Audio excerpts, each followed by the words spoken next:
Ladies and gentlemen, good morning and welcome back to our channel once again. And it is my hope and prayer that the video is going to find you guys in good health. Personally, I am fine, as you can see. Kisumu is fantastic. And maybe you could also let me know where you're watching the video from. The county or the country, in case you are out of the republic. Ladies and gentlemen, Rigathi Gachagua's fate is sealed. And the question now is, whether Rigathi Gachagua can marshal enough numbers to stop the impeachment process against him in parliament. Because I've been studying the political developments in the Rift Valley, William Ruto's backyard. They've made a decision, members of parliament there, to kick Rigathi Gachagua out of office. And I've also been following the developments in the mountain. And I can tell you, Rigathi Gachagua has a very big problem down there. If there's anybody who is going home, he's the one to bought the first ticket to go home. And I want to say here, msifikirie sisi watu wa mlima hatuna viongozi ambao wanaweza waongoza. Tuko na Kindiki Kithure, tuko na Kimani Ichung'wah, tuko na Benin na hiyo kiti ya deputy itakaa Mount Kenya na tuko na viongozi watamuongoza. Lakini nyinyi mwambie rais, hii maneno yake kando. Hii maneno tutaongoza kama kina mama. Kama mama moja na hana kula bunge, alitukanana jana. Wimbo wa kujidunga hauna kilio. Hizi kuna zote zimeketi hapa na huipa kwa hapa. Hizi zote tutazipiga one za kumnyorosha kwenda nyumbani. Na mimi nataka pia nyinyi kuambia wamama mmezaa hapa, hamwezi tikia mtoto wenu kuwa natukano. Na Cynthia nikimalizia mwisho, I have gone for this Inua Mama program. Na mama kutukana raisi, hata yeye tumesema raisi akae kando, hata raisi ako na kina mama wanamunga mkono na tutamnyorosha. Oscar Zudi alipia 2 weeks, sisi tunasema hiyo 2 weeks aende nyumbani. Na mimi asinitishe, asiniambie sijui kura. It is only God who commands my destiny, not him. Hata tukisimama hatukumtafuta, alitujua kama tumesimama. Aje kujipiga kifua, aje kujipigia rais kifua. Yeye yake tumemaliza ni nyumbani express.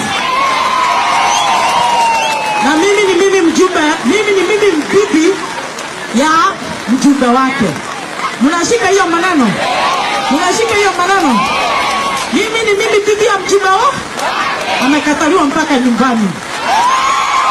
But even if Rigathi Gachagua were to survive that impeachment motion, one thing is very clear, that William Ruto is going to drop him as a running mate in 2027. And the person William Ruto prefers is none other than Professor Kithure Kindiki. In this video, I want us to figure out why William Ruto now prefers Professor Kithure Kindiki to Rigathi Gachagua. Because we all know that in 2022, majority of members of parliament by that time from the mountain had preferred Professor Kithure Kindiki over Rigathi Gachagua. But William Ruto, in his own wisdom, or do we call it lack of it, decided to stick with Rigathi Gachagua. Because by that time, William Ruto's concern was only how to deal with Uhuru Kenyatta. And he needed someone who could tame Uhuru Kenyatta. But of course, he's also imagining that by that time, Rigathi Gachagua had some cash, which he invested heavily in the campaign. And William Ruto had no option but to pick Rigathi Gachagua as his running mate.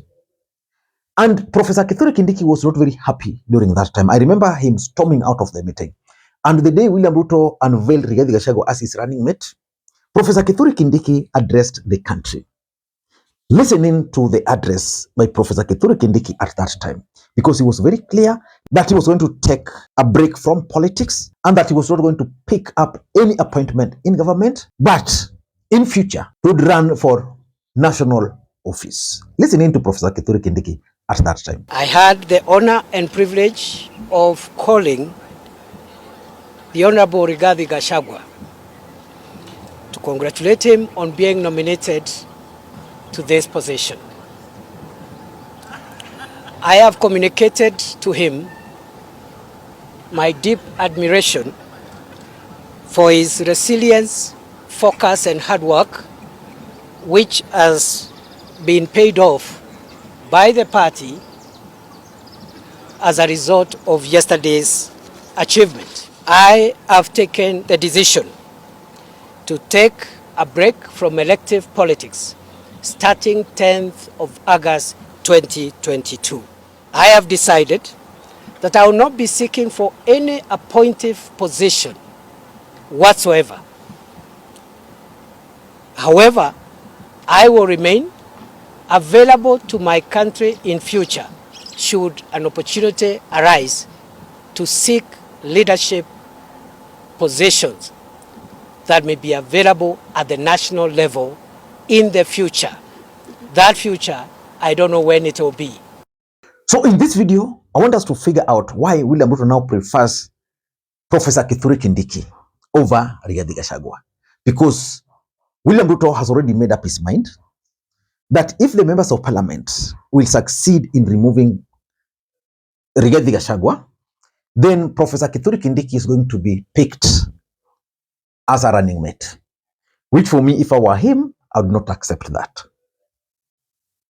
Professor Kithure Kindiki is going to be picked as the deputy president.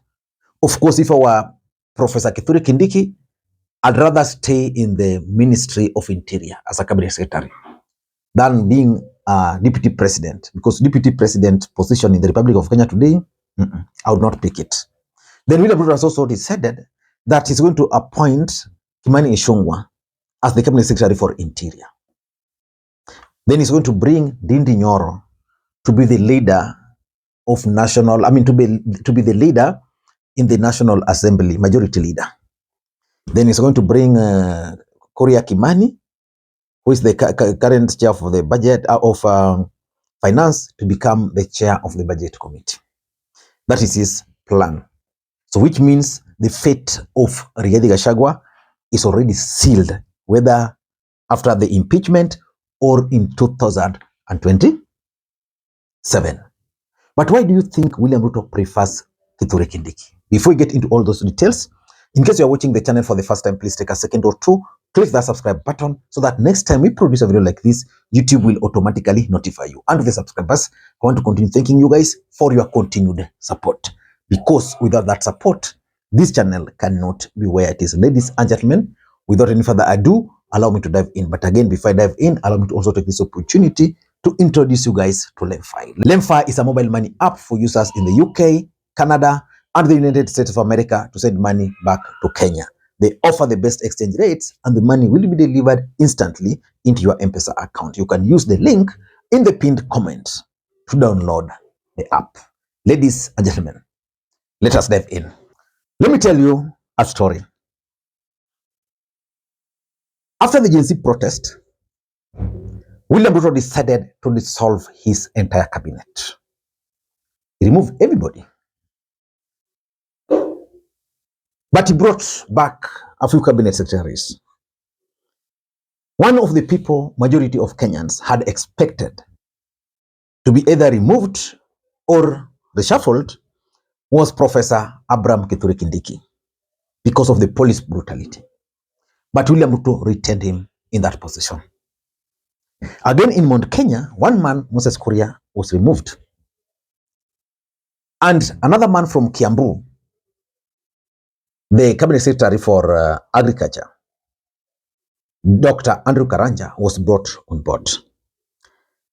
Most Kenyans just assume that Dr. Karanja was brought on board because he comes from Kiambu and Kiambu must be part of the government. The truth of the matter is that Dr. Karanja was recommended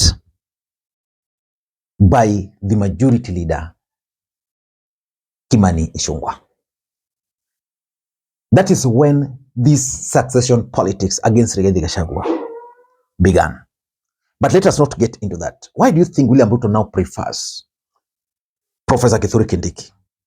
Number one is William Ruto succession plan. You know, William Ruto is planning on who is going to succeed him in 2032. For William Ruto, 2027 is a done deal. This government has done a lot of things, dirty things. And because they've done a lot of dirty things, William Ruto would want to have another president who is going to clean up the mess for him, who is going to protect him after he leaves office. And according to William Ruto's plan, that person is none other than Ndindi Nyoro.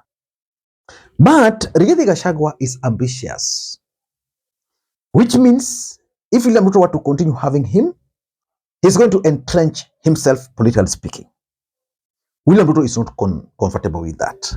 Then again, assuming William Ruto were to go with Rigathi Gachagua again as a running mate in 2027, Rigathi Gachagua will definitely run for the presidency in 2027. And again, that will complicate the equation for William Ruto. So William Ruto is keen on who is going to succeed him in 2027.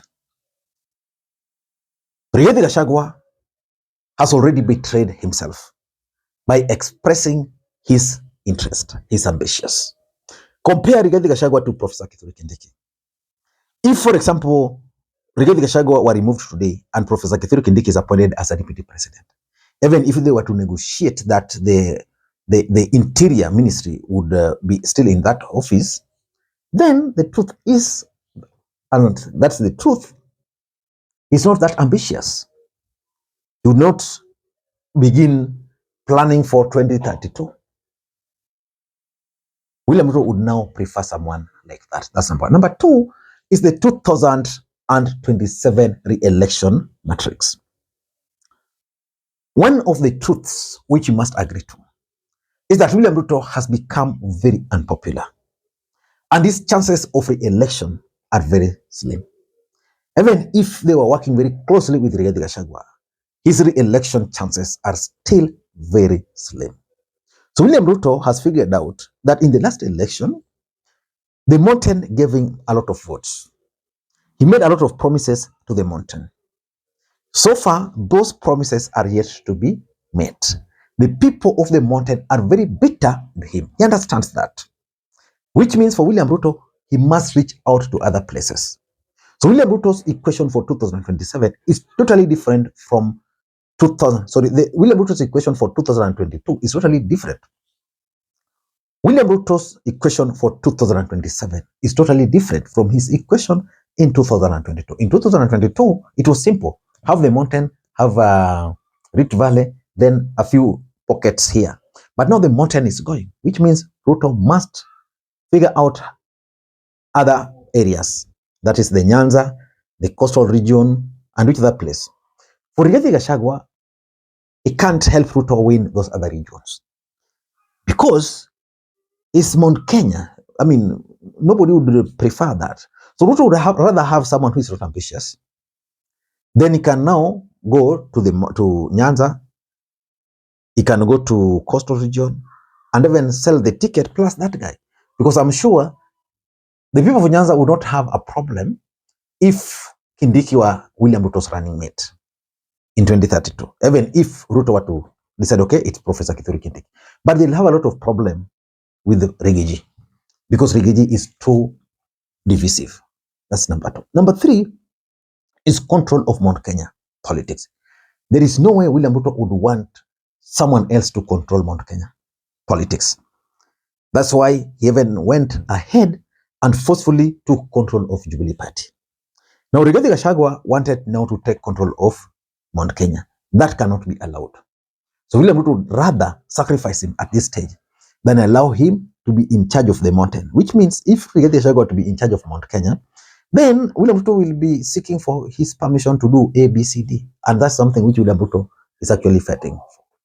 For Professor Kithure Kindiki, it's easy for him. I doubt if, in my view, if Professor Kithure Kindiki would want to be the real kingpin of the mountain.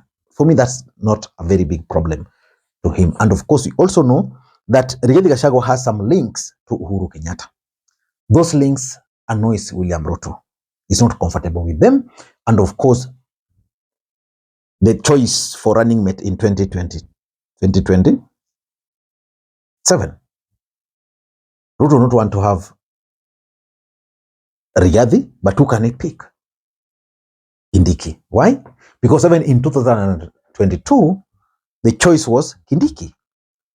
as far as Mount Kenya MPs were concerned. So ladies and gentlemen, I don't know what you think. That's my take. Until next time, this is Lee Makwiny. Bye-bye.